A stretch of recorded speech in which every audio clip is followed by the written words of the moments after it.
for this? Come on, you have to make so much noise. Come on. Yes, yes. So we have the panel Racing Beyond Limits, the next lap in XR. Welcome to the stage, Sean Yüksel, Darren Cox, Torsten Gross, and Stefy Bau.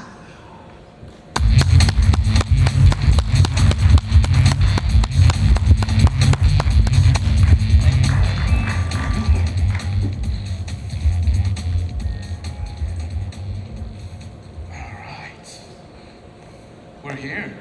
Hi. Is that okay? I know who you are. You're gonna be embarrassed today. You know that, right? So I got something here. So it's all good. Hey everyone, thank you for being here. And before I do the usual introductions, like who we are, I think we have something, for you to watch and understand who we are and why we're here. Should we begin? Let's do it. Welcome to AWE XR Expo 2024. Get ready to shift gears and zoom into the future of motorsport. Our panel of trailblazers will explore how XR technology is revolutionizing the racing world. Darren Cox, the visionary behind GT Academy. Darren's expertise has reshaped the industry. Torsten Gross, a C6 quadriplegic who redefines what's possible in motorsport. Stefy Bau, founder of Innovators Sports, is championing women in motorsport and sim racing. Finally, we have Sean Yüksel, Executive Creative Director and partner at Dreamspace, whose expertise in creative technologies has led award-winning projects across branding, content, and digital experiences. Buckle your seatbelts and dive deep into the future of racing, where technology and passion intersect to drive the industry forward. Let's begin. All right. That's who we are, and I'm very lucky to be here in between these three phenomenal people. Actually, we call them trailblazers, and I asked my team to use that word wisely, and they said, the only person that we need to use that word wisely is you. So I'm humbled that I'm in between all of you that has so many incredible accomplishments in life, and here to talk about XR and see how that actually impacts our world of motorsports. I'm dabbling in motorsports, but all of you been in it for all your careers, and you're an incredible, trailblazer on your own, driving with your hands and winning races. Let's kind of talk about your journeys a little bit. And shall we start from the godfather of XR? Actually, in my opinion, I think without the headset, you put the first sim driver in a race car, and it's been on a movie, called Gran Turismo. And Orlando Bloom actually played you. I have one question I've been dying to ask. Did you have long hair? No. or the abs as well. I didn't have the abs that he has. Thank you. We had this crazy idea in 2005. I say we, I did, that we could take a gamer from their PlayStations and turn him into a real racing driver. And I see around the hall here and talking to you guys and talking to other exhibitors here that there's this big vision that everyone's got where XR is going. And I see the same sort of challenges that I had at that beginning. Back in 2005, nobody thought that someone using a gaming device could transfer those skills into real racing. So I've heard the phrase on the previous panel, MR, so I'm going to go with that. It was about mixed reality. We really took people that had never sat in a race car before and proved that everything they'd learned through the virtual world was completely applicable in the real world. So I'm claiming not only to be the godfather of gamer to racer, but also of mixed reality. So if I can put that on my LinkedIn by the end of this panel, that would be great. That's awesome. Yeah, I think you don't necessarily need a device to kind of merge digital and traditional together, and I think you're one of the first ones that envisioned this and turned it into reality, and it made a Hollywood movie out of it. So yeah, I think that's where all this started, right? The fact that we're sitting on this panel today is that technology did lag behind in motorsport in a way, and there's a lot of people probably here that don't realise the impact that using even digital twins in motorsport now is a massive thing. But it just wasn't before. No one made the link between the virtual and real world. They were two completely separate spaces. And over the last 15, 20 years, people have merged those two things. The Concorde, amazing supersonic aircraft, we've gone backwards with that technology now. They had a real simulator for that, was established in 1974. Now, the first Formula One simulator wasn't delivered until 2004, 2005. So, other industries we can learn a lot from, and I think that's what I'm seeing today, is that we know our little space, but there's so much out there that shows me where the future technology for, all the amazing stuff that a lot of the public hasn't seen yet, needs to be showcased, and I think this is a great event to do that in. I think that's what we're going to do today. So we have another trailblazer here, who's joining your passion and your professional experience of being 3-time world champion, motocross champion in the world, into a women-focused esports league. Can you tell us a bit about yourself? Yes, so to build on top of what Darren just said, the opportunity to go from a digital world to a real life world, it's very difficult for women, and DEI, in the industry. So we are trying to build upon that. So be able to gather the attention from people digitally is much more powerful than just, at the races. So by doing that, we are creating a pathway to participation for women and minority, that they will not probably be part of motorsport otherwise. So the component of being digital, it's incredibly important in the industry. I see.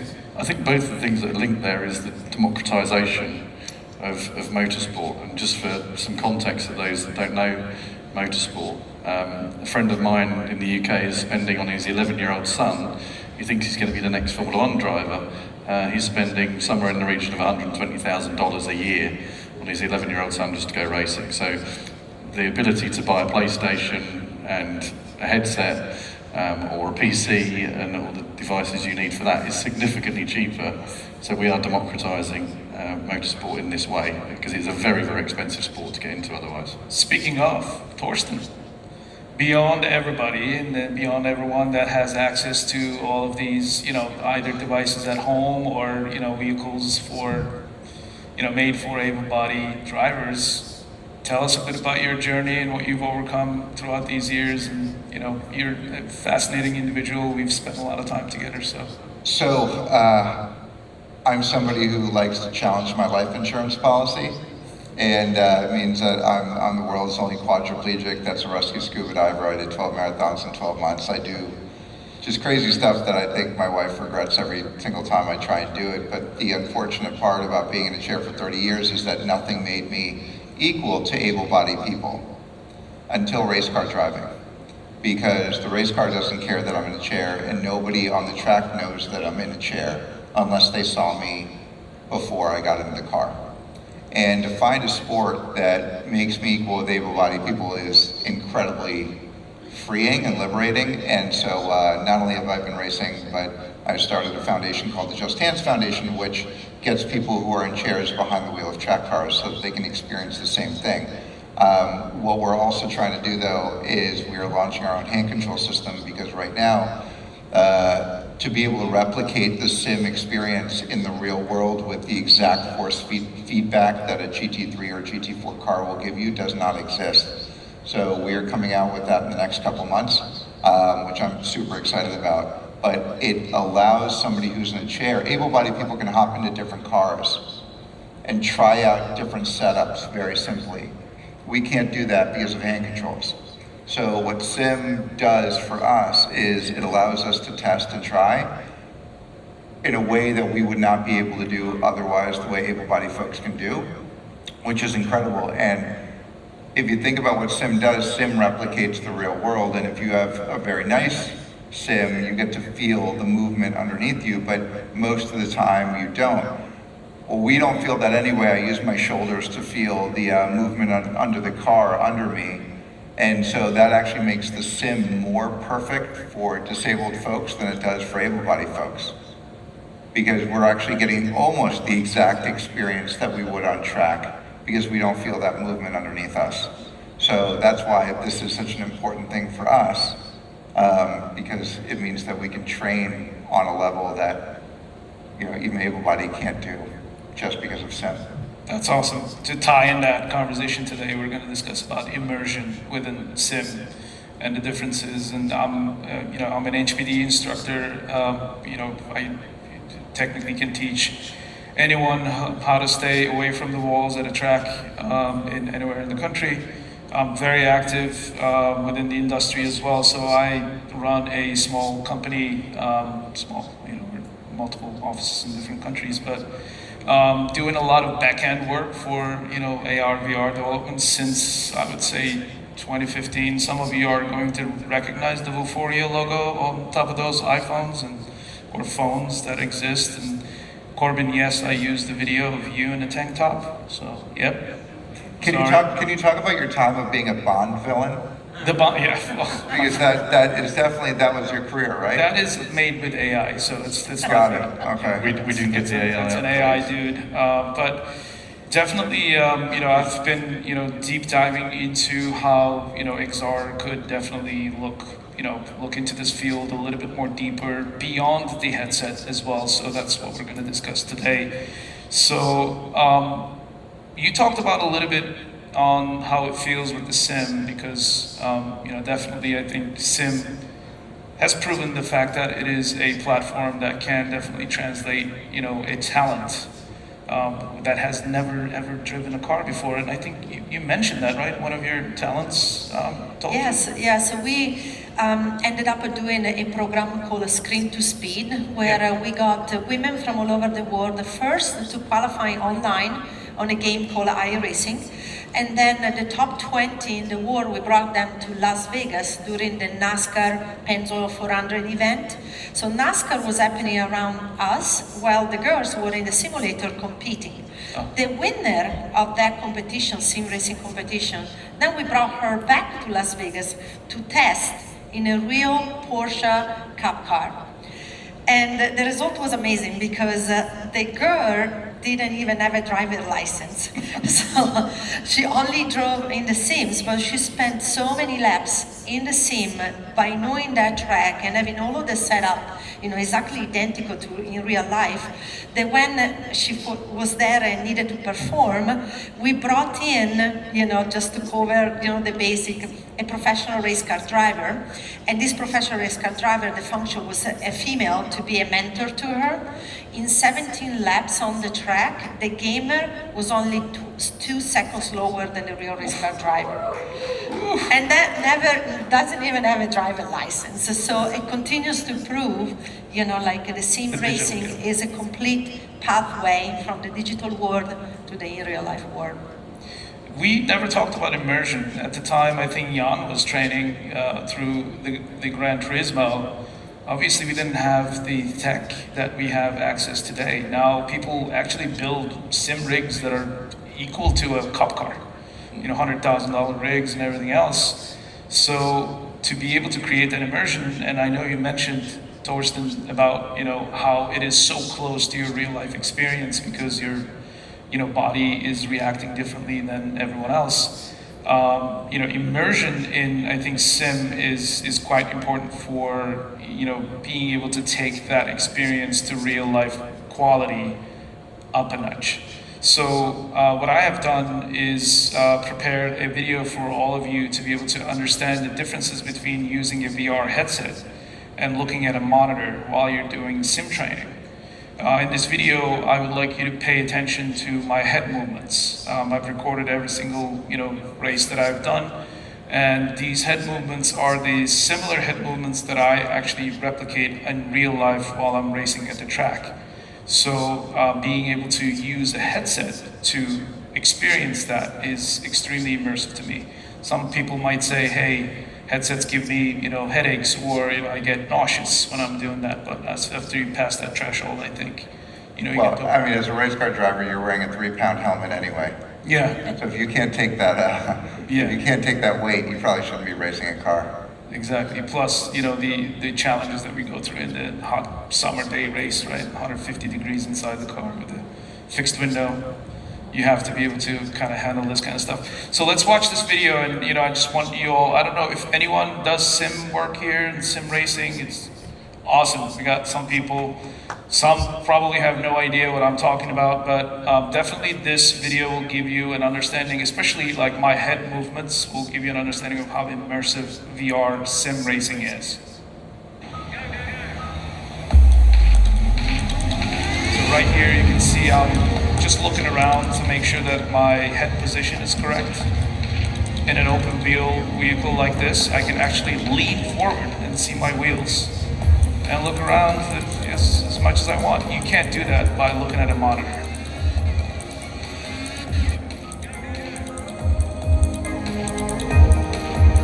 Again, same thing, it doesn't matter what type of car that you're driving on sim, you can literally just turn your head around and look into the apex entry points, exit points, which helps you enhance your experience. And here's a racing scenario.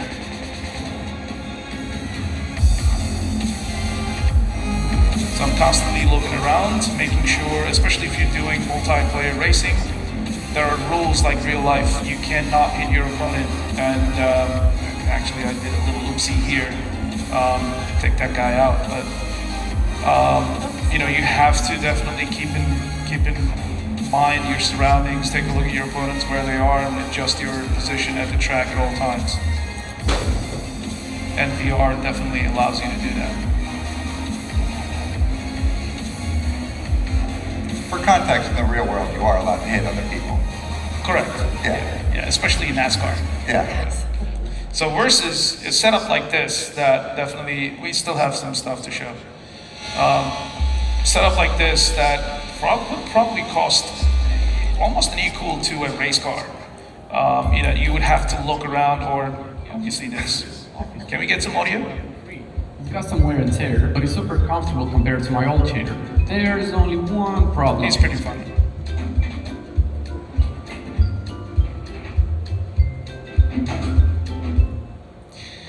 Anyway, you know, my point is, I think, you know, VR sim definitely is kind of pushing the boundaries one step up a notch. What are your takes on that? I think the video talks for itself, really, in terms of the interaction. I think there's a number of different areas. I know we're going to come on to it, but if you really want the immersion in a fixed screen, you're going to spend a lot of money, right? They're big, expensive screens. They got high refresh rates. And if you see the top sim drivers, they've got 3 of them, right? So they have 1 in front, and to get that immersion you're just talking about, they have 2 at the sides to do what you were doing, which was making sure that they can see what's going on either side. So I'm all about accessibility, making sure as many people come into the sport as possible. So, you know, I know there's discussion about affordability of headsets, but in that context, it's actually cheaper at the high end than it would be normally to have, you know, top of the range monitors with the right refresh rates and 3 of them surrounding you to get that immersion. Speaking of, I mean, this is my setup at home, which is not a very expensive setup. Still, you know, so if you want decent feeling in your haptics, you definitely need some good steering wheel setup. But, you know, the reason why I don't have a big monitor setup is because I'm constantly on the headset. And a $200, $300 headset is more than perfectly enough for being able to get that immersion level. What about your Yes, I was actually team? going Yeah. to say that in our movement, you know, all of these women that compete in our championship online, the top of the ranking, they're all using the headset. Headsets. Yes, so it proves, once again, this is data, you know, like, so, that be able to be that immersive, it gives you the opportunity to get to be better, you know, like at the game, you know, like, and be able to compete in a different level. So 100%, I think the problem maybe, you know, that we have as an industry is that it's not promoted enough. So therefore people tend to copy, right? So if they see, even on the media or whatever, you know, like just a triple screen, they immediately assume, oh, that's the way to go. right? So as an industry, we can probably do much better to educate, and show that there are other ways and it can be more affordable to be able to continue to get involved in this industry. Yeah, and I think that's absolutely key in sim racing. Generally, mass adoption is critical, and sim racing had the best thing happen to it and the worst thing happened to it at the same time during COVID. There weren't any real sports happening, but we had the ability as a sport to switch into virtual racing straight away. So I was literally launching a media company in March 2020. So we spent all this money, got the best journalists, flew them to Australia for the first Grand Prix of the season. Got a phone call from my guy that was down there saying this race isn't happening. Now I've just invested a huge amount of money in this brand. We're launching the first digital, first content, first Formula One brand, and there's no race. That was the Thursday. On the Sunday, we held a race online and completely switched. And over the next 16 weeks, we basically had the best launch we could have had because everyone was watching virtual racing at that time. The problem then became that we had this curve of interest in the sport, and then when real sport came back, it dipped off. But what's happened is people have stopped watching other people playing, and they're now competing themselves. So there is a massive bump in terms of people competing, and I think now's the moment for the industry here to get that mass adoption while people are either renewing their kit or actually coming into the sport for the first time. Because we're seeing more first-time players and sim racers than ever before because of the boost that Formula One's had generally, but also the boost that COVID gave. But people don't want to watch someone else do it, they want to compete themselves. So there is an opportunity in the space, definitely. And Torsten, leave everything beside. Let's talk about inclusivity here a little bit. I think a lot of these, I've never seen a disabled sim setup. As soon as I look down, I see my legs moving. So. Yeah, when we put on a VR goggle, I'm like, holy shit, my legs move. Because it's not designed for somebody in a chair. And that's okay, right? Because you can't develop for everybody, but at a certain point, it becomes a weird sensation to kind of go, look, I can stand again. But it is fascinating for me to do VR because the depth perception is exponentially better than with screen, right? And what we do is by inches next to cars, not, we need to actually know how close we are, literally by inches. And VR is the only thing that actually gives us that comparable experience between the two. Monitors are great, no matter how big they are, but they're just never going to be able to satisfy that part of things. That's interesting you say that. One of the things we had to readjust the gamers to do, and again, we were learning, right? This is 2010 onwards.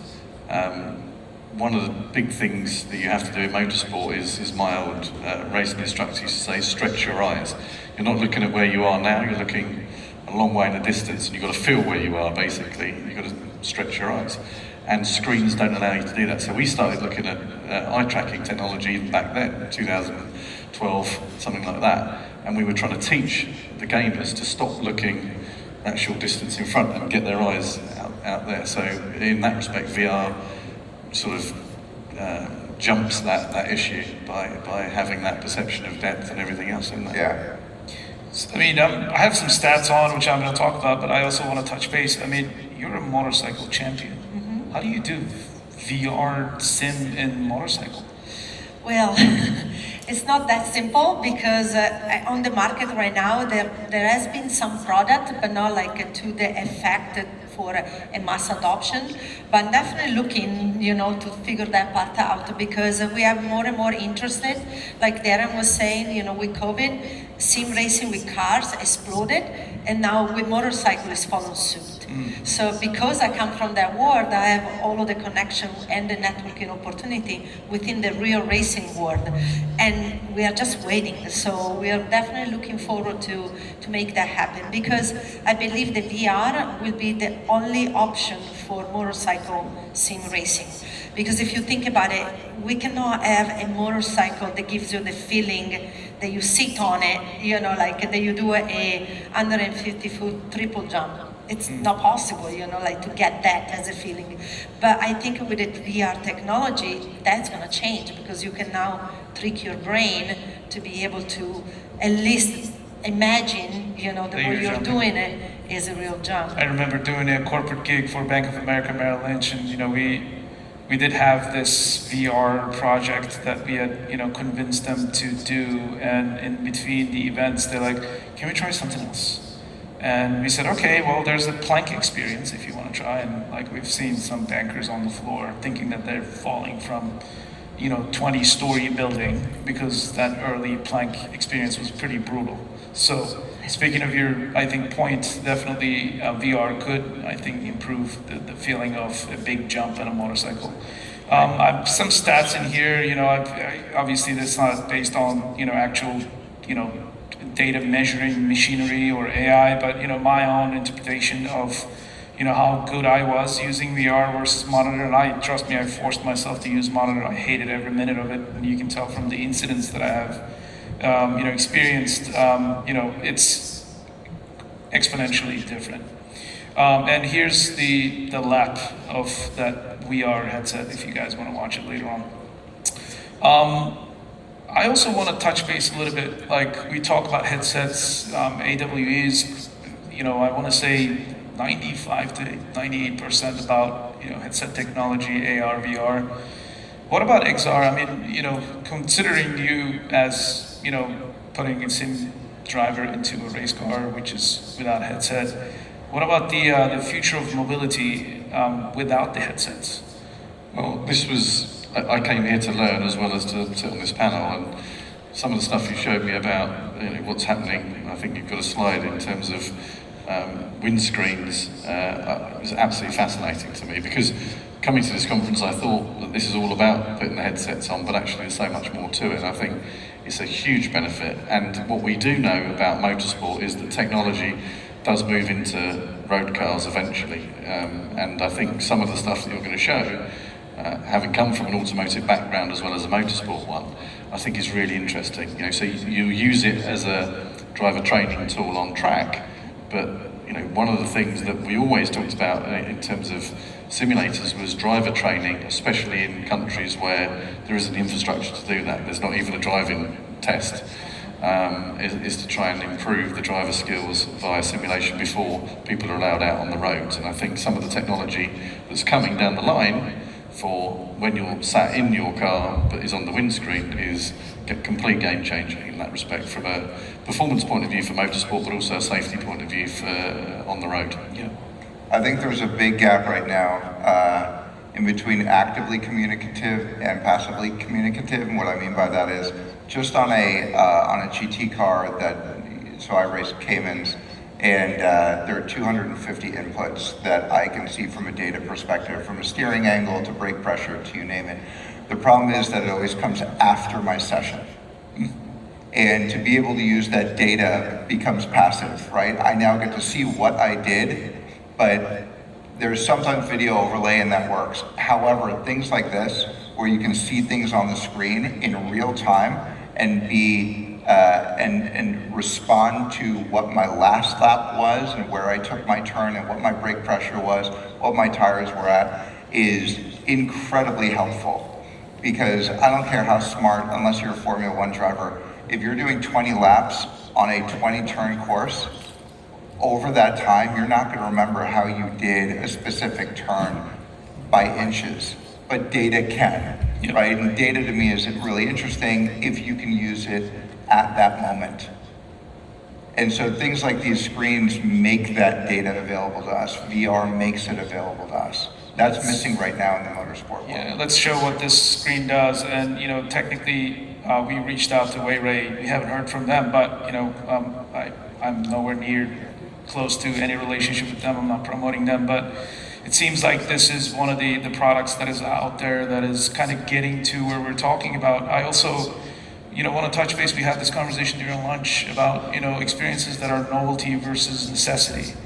I think one of the main issues in the XR industry is how technology is not really getting there fast enough. We talked about Fourier versus web browser-based AR. I wasn't able to sell any experience to any of my corporate clients because they had to download an app before even 8-ball existed. So that being said, I mean, experiences like this that actually does help with, data and, versus the bottom corner experience that you're looking at is the new mini experience where you just drive your car in a digital world. I mean, the differences between, I think, these experiences are really, whether it's needed or whether it's luxury.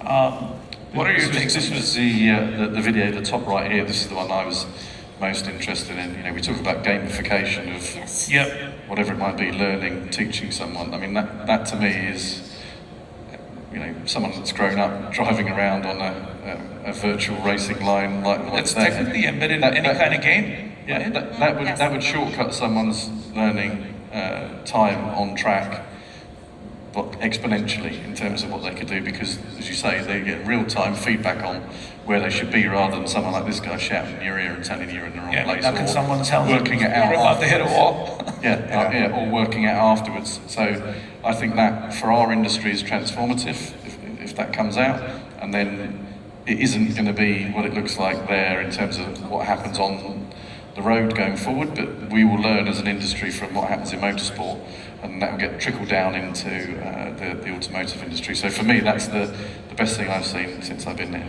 What is very interesting, I think, is that the connection that comes from the gaming world, because that's what you experience when you play a racing game. You have all that data in real life on the game, and now again we are taking the digital experience and then it potentially started to apply on a windshield of a car. So, learning from that and then, getting to that point and eventually put it for mass adoption in any car. It's very interesting. Yeah, Williams just did a thing recently, I don't know if anyone saw it, we haven't actually talked about this. We've had a great chat, by the way. We should have videoed our lunch today and our dinner last night. Maybe not the dinner last night, actually. Dinner might be a little too much. There'd have been a little bit too much bleeping out of some words, but Williams did a recent thing with a beer brand where they pitched old racing drivers in their old cars virtually against a current racing driver, Logan Sargent, American Formula One driver, in his car, and tried to sort of merge again the two worlds of doing that. But what's interesting, those people that aren't close to Formula One, is that this whole testing in the virtual world is happening at the highest level now. So if you watch Formula One, 2 cars on track by a team, back at the factory, normally in the UK, certainly back in Europe, there's another team of people in a virtual car, in a real simulator that they're spending huge amounts of money on. So 20 years ago, they'd just be going around on the track for real, round and round and round, burning even more fuel, burning even more tyres up. Now, when Max Verstappen finishes his session in Las Vegas, for example, they will have a conversation with the factory back at the base. He goes off, does his PR stuff.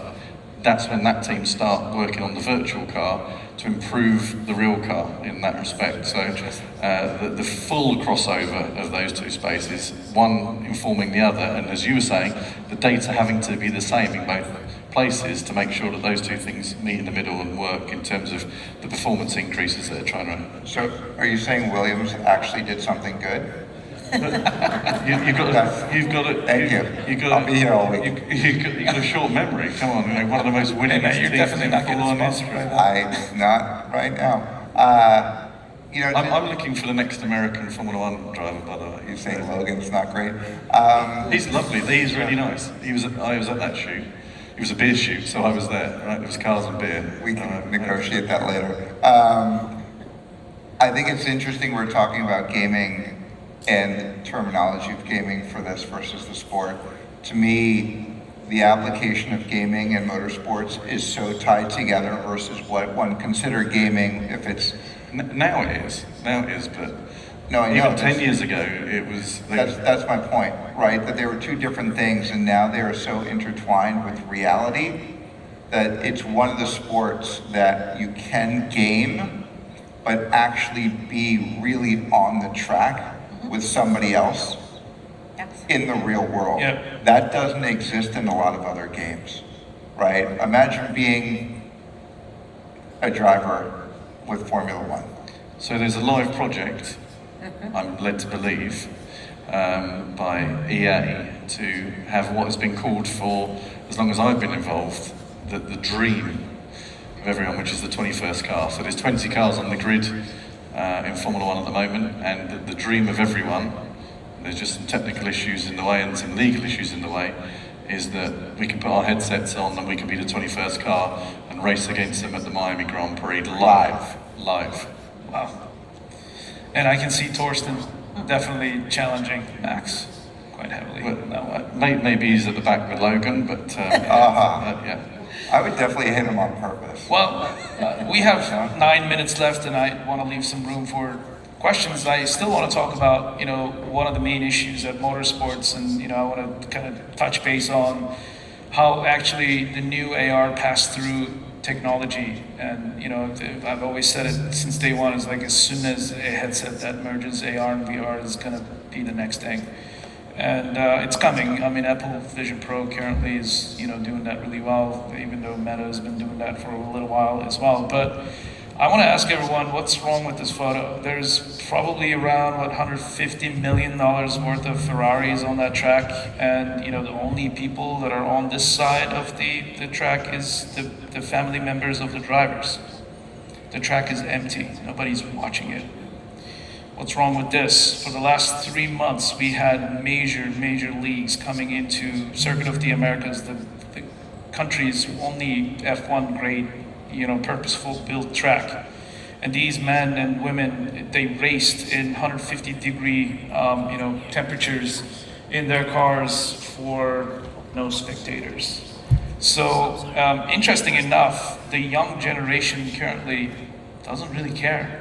This is what I found online. Can we get some audio? Where'd you get that from? Is it the outfit? Yeah, the outfit. The outfit. Any ideas? No clue. Lowery? I can see that, yeah. I guess he's a student. By the way, the photo is an F1 driver. Tommy Hilfiger, he doesn't have that much muscle. I don't know, he could be a scammer. Be some kind of businessman or a waiter. Tennis player. Where'd you get that from? He's dressed quite posh. Something in finance. Finance. Trust fund. 6'5", blue eyes. What about this one? No guesses. No guess. I don't know where the trainers are from. Yuki. No brand. Social partner. Good worker, social worker. So the point is, Netflix Drive to Survive, changed the fandom, and we have a massive issue. I think for the last 20 years, a lot of brands are looking at motorsports as an expense versus a real connection between fans and drivers and talented people that are in the market for all of this. This is what Netflix has done. With Drive to Survive, pushing content out there, there's 450,000 minimum people at any track, any given time, at any Grand Prix. So, how do we fix this? How do we actually help the future of motorsports with content consumption? And I want to touch base a little bit. I mean, you're a race car driver. You have some sponsorship, and you have a project coming up. And what was the core base of your sponsors to kind of sponsor that project was? Yeah, I mean, so the secret actually is I've only been doing this for 2.5 years, and I am part of the Netflix effect because I watched Drive to Survive, and I stupidly said I can do that. I didn't know how. I figured it out, but we all look for sponsorships in different ways. The reality is that it's storytelling, and we can't lose sight of what storytelling is inside of anything we do that we want money for, right? It's not about followers. You can actually have very little followers and still get great sponsorship if you have the ability to tell a story. It's not lost on me that the guy in the wheelchair gets to tell a really good story. Right, I have a different story than somebody else does, but we all have good stories. I think what VR and all this does is it actually, and what Netflix did was it made people real behind the scenes, not just a singular driver, right? It was that there are stories behind this, that there's crew behind you, that more goes into it than just I can drive fast on a highway. Right, because actually everything you do on the highway is the exact opposite that you should be doing on track. So, to me, this type of storytelling will actually open the door for a lot of people to get different types of sponsorships because they can tell different stories and they can get it out easier in more of an ecosystem. So instead of just blasting out a commercial, it's how are you telling those stories more in depth? And now you guys get to actually see how I drive in my car, right? So I have a 360 camera that's sitting always on the passenger side, so that not only can you watch me race, but you can actually look down and see my hand controls, see how I'm sitting in the car, and people can replicate that are also in chairs, but you can do the same thing for able-bodied people too, right? That's interesting. You can't really do that right now. Well, a couple of years ago, but now the technology is affordable because a GoPro Max costs $400, right? And that opens the door to a whole lot more people to tell different types of stories. And we have, obviously the godfather of stories here. I think you've also created multiple leagues that, leads into these kind of stories. As far as content, the ROI we kept talking about, and I think, Darren, you can kind of touch base on that, dealing with, large corporations with innovative ideas. Most of the corporations that are looking to sponsor a talent, they're looking at it as ROI, and ROI is usually like how many eyes are actually looking at my logo on top of that car. I think the new generation of headsets, especially the F1 TV, kind of improved the consumption a little bit, especially with the live data and live feed that's coming in from the F1 itself, being able to transfer yourself into your favorite driver's camera feed and all that stuff. So, did you see any impact on decision making from a corporate side to be a part of this ecosystem? Well, I think, and again, you're going to show it here, is the way that people are consuming the sport has completely changed. So you've got everything from, in fact, I saw a stat the other day that 38% of people that watch the Netflix show have never seen a Formula One race. So you've got the real casual fans. Then you've got the complete geeks, right? And by the way, one of those is my 13-year-old daughter, who has her laptop, who has the screen, she has her iPad and her phone to make sure she understands what's happening. She can tell you when the next pit stop's going to happen, right? So you've got to cater for all of that audience. So someone might be a real casual fan and they want to see what... Talking about this. That's not quite her setup, but I guess she's going to get there by the time she's 16. Or she'd probably wear a headset with some of your technology on it. But I think you've got to cater for both of those audiences. And I think that the immersive way that, as we talked about before, data plays such a big part in Formula One and motorsport in general, it lends itself perfectly to be the forerunner of other sports, and we're seeing the proliferation of gambling in sport and, spot gambling. To have as much data as you possibly can in the same place is really important. I like a bet on a Formula One race, but I'm data poor compared to my 13-year-old stepdaughter. So there's got to be a way of improving that going forward. Have you had any issues in the industry as far as running a women, esports, league, finding sponsors because women? No, actually, for us, it's been very successful because we really moved in at the right moment, and we've done it in a way to be very authentic. So everything that we do is for women by women. So therefore, sponsors are looking for those kind of engagement. But the key, beside my championship and our company championship, but the industry as a whole is looking for that interactivity. More you can be interactive with a brand, more a brand is going to be interested in whatever is the project that you're trying to show to them. So for us, linking the digital world with the in real life world, basically copying what Darren did, for the Gran Turismo movie, but doing it in just for women, it became something the company looked at it and said, wait, this is actually very authentic, it's real.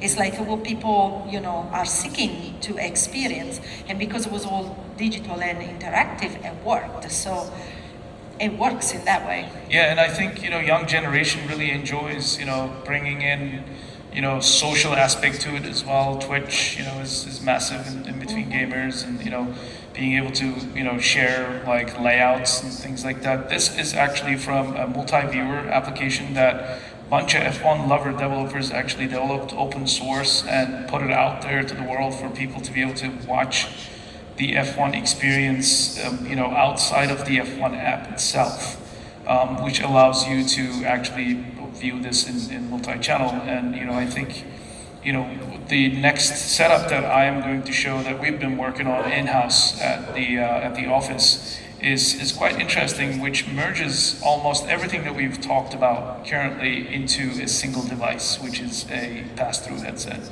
So, looking from an entertainment perspective, if you have a setup like this where you can socialize with your, people that you like to consume this type of content, watch your favorite, motorsports film, at the same time, give an opportunity for other brands that are involved within that, content itself to kind of push their content through. I'm thinking this could become, the birth child of, Netflix and YouTube and Twitch and kind of everything kind of combined.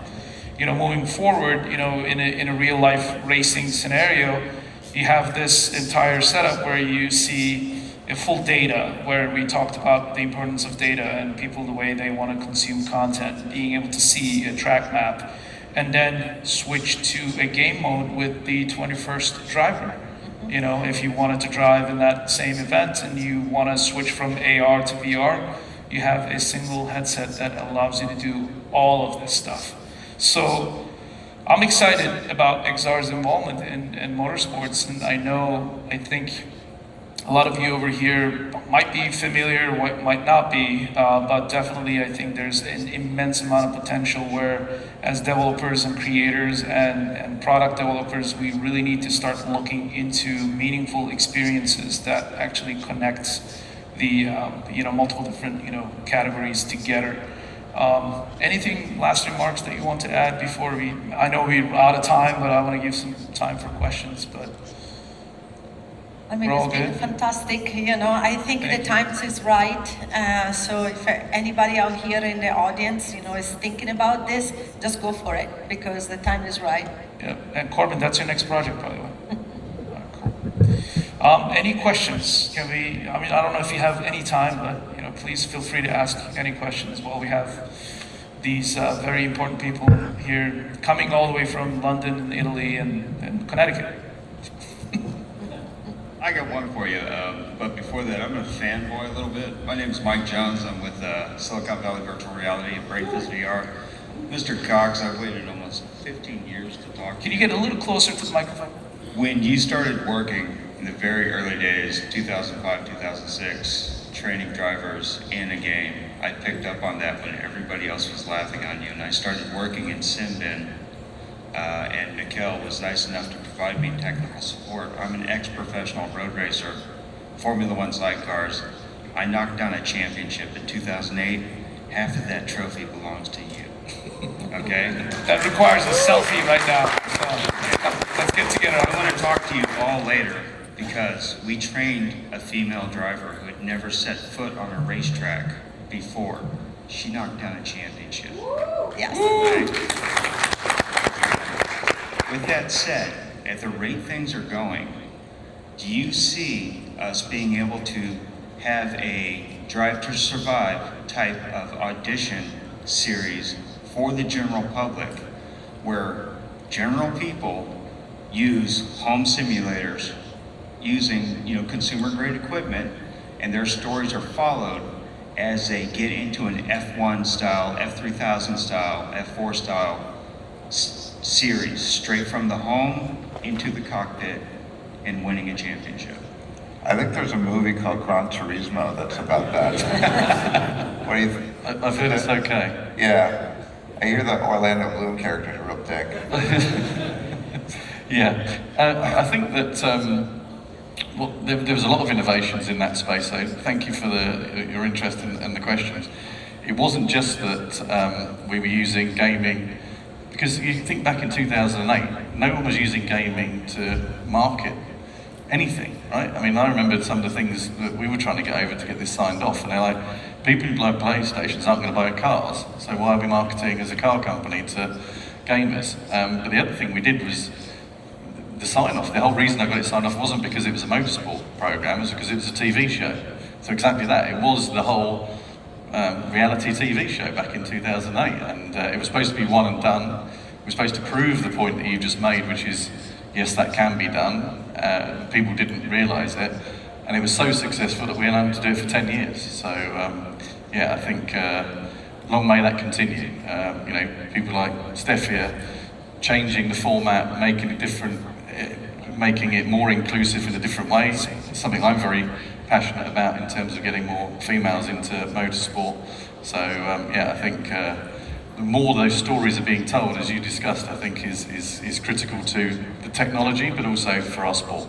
I think a big thing too, though, so I'm a brand and marketing guy, is brands have a really hard time releasing control over the content, and they're so tied to their brand guidelines that the ability for me to have a 360 in my car means that it's unfiltered. So Penzo, bless their heart, that works with me, they have to know that my brand is always going to be my brand, and they're going to have to release that. But then if you want that to be bigger and you want brands to come to support that, they need to be able to release control over their brand image to a degree. There's still always filter with bad words, but that's going to be one of the hardest parts, right? Releasing control over your brand image and understanding that you're supporting reality versus containing reality. And I'm getting ready to step back into that. You mentioned that you're getting into the social media side of things, coming from the pro racer side. I was very good at landing sponsorship as a pro racer. I learned that it's often they will not say no. They'll give you something, all you have to do is ask. Well, I'm turning 52 in about 2 weeks. I bought a drift missile that I'm building to enter Formula Drift competition, coming out of retirement, and I'm going to have to go play the sponsorship game and the social media game as an aging Gen Xer. So I feel it for you. And anybody wants to put a name on my car, how you doing? I'm right here. Thank you very much. I appreciate it. I want to talk to you later. Any other questions? All right, one more. Hi there, my name is Alejandro Mendoza. I lead extended and virtual reality implementation at a space tech startup. First of all, thank you so much for this panel. This is super interesting. We talked on LinkedIn before this, actually. But like entertainment aside, like GT Academy aside, Netflix really opened up the door for F1. But I think content consumption in a VR 180 or even VR 360 sense, as you noted you're doing in your car, kind of enables immersion on a different level, but also I think enabling drivers to visualize the heart-pounding effects of driving. Do you guys see that kind of extending in the future into other aspects such as motorcycle racing? Because as a motorcycle rider myself, I think about the implications of VR for training future motorcyclists for the road, for safety, but also for racing. But I don't see a lot in that space, and if you want to, I'd love to build it with you. Well, I take this one. Yeah. So yes, absolutely. Anything that can help get people to be better skilled in riding, you know, like a motorcycle, is 100% a way to go. Also, between motorcycle and also car, like the DMV here in the US, you know, like it would be a great opportunity to continue to bring those tools there so people can actually do laps and laps and laps and do tries before even going onto a motorcycle in a car. So it's the difficult part is just like convincing the people that they are not experienced to jump and then be able to adopt the VR. But we are there and it's happening.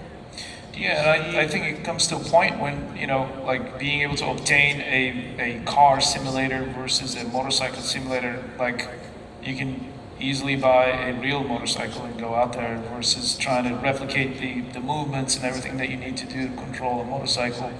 So there's a balance there as well, right? Mm-hmm. A balance in economic cost, but not necessarily like potential injury.